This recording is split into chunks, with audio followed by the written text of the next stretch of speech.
AD 67, Galilee. The Roman-Jewish war is fully underway, and the region is under ferocious attack.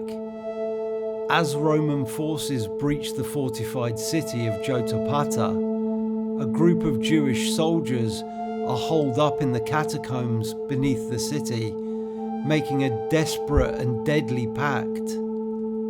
Only 2 men would walk out of the city alive, and one of them would document the war and provide the historical account that would match the prophecies contained within the Jewish oracles.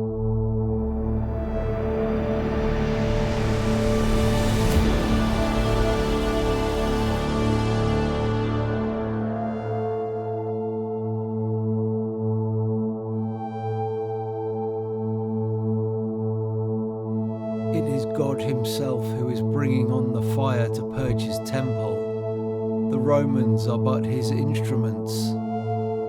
Josephus. Flavius Josephus, born Yosef ben Matityahu around AD 37 in Jerusalem, was a man of priestly lineage and claimed royal ancestry. His life unfolded against the backdrop of a turbulent era for the Jewish people, marked by rebellion and war. In AD 66, as the First Jewish-Roman War ignited, Josephus found himself thrust into a position of leadership. The revolutionary government appointed him as the military commander of Galilee, a region of strategic importance due to its location. Tasked with fortifying the cities and preparing defences, Josephus endeavoured to organise resistance against the impending Roman forces. Despite his efforts, internal divisions plagued the Jewish resistance. Factionalism and infighting weakened their stance, making unified defence challenging. Josephus himself faced opposition from local leaders, complicating his command. In the summer of AD 67, the Roman general Vespasian launched a campaign to quell the rebellion in Galilee. The city of Jotapata became a focal point, where Josephus and his forces made a determined stand.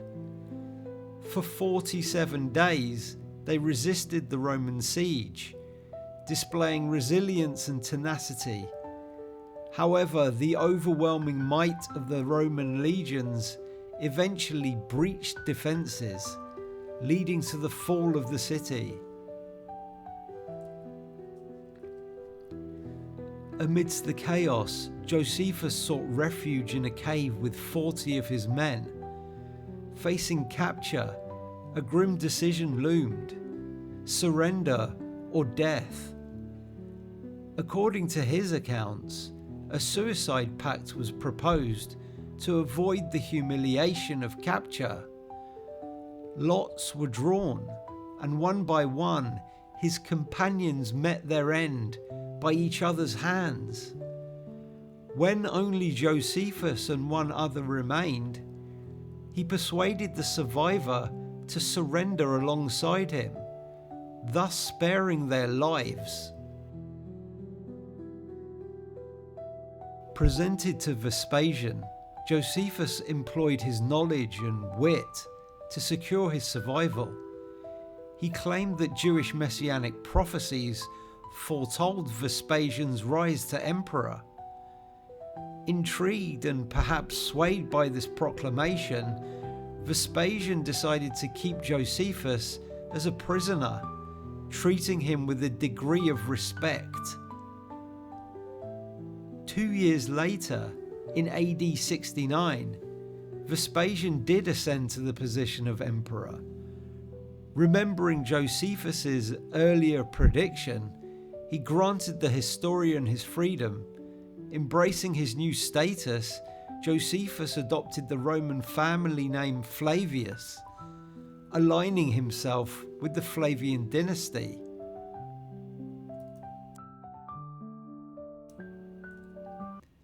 Now a free man, Josephus became a valuable asset to the Romans. He served as an advisor and interpreter to Vespasian's son, Titus, during the siege of Jerusalem in AD 70. Witnessing the city's destruction and the fall of the Second Temple, Josephus stood at the crossroads of his people's history. In the aftermath, Josephus dedicated himself to chronicling the events of the war. His seminal work, The Jewish War, offers a detailed account from the rise of the rebellion to the war's devastating conclusion. Writing from the perspective of both a participant and observer, his narratives provide invaluable insights into the period, despite debates over his perceived biases. Through his writings, Josephus aimed to present the Jewish perspective to the wider Roman audience, striving to preserve the history and culture of his people amidst the ruins of their homeland. His works remain crucial sources for understanding the complexities of the Jewish-Roman War and the broader context of first-century Judea. More importantly, we have a third-party witness to the fulfillment of the prophecies contained within the Bible. As the Roman-Jewish war gathered momentum, the north fell, and Rome set its sights on Jerusalem. But there was to be trouble at home for the empire. The man known as the Beast was to have his final hour, an event that plunged the most powerful entity in the known world into a civil war known as the Year of the Four Emperors.